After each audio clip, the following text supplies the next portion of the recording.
Royal Saudi land forces के commander ने GHQ Rawalpindi का दौरा किया और पाक फौज के सरबराह फील्ड मार्शल आसिम मुनीर से मुलाकात की, जिसमें पेशा वराना उमूर, दो तरफा दिफाई ताउन और बरादराना ताल्लुकात को मजीद मजबूत बनाने के अज़म का आदा किया गया।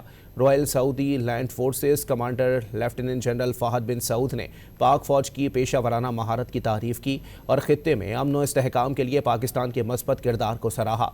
फील्ड मार्शल आसिम मुनीर ने दोनों बरादर मुल्कों के दरमियान मजबूत दिफाई ताउन पर इत्मीनान का इजहार किया।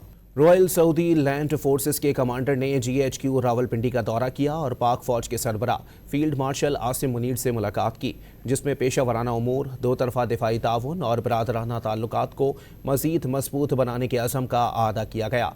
Royal Saudi land forces commander lieutenant general Fahad bin Saud ने पाक फौज की पेशा वराना महारत की तारीफ़ की और खित्ते में अमन व इस्तेहकाम के लिए पाकिस्तान के मस्बत किरदार को सराहा।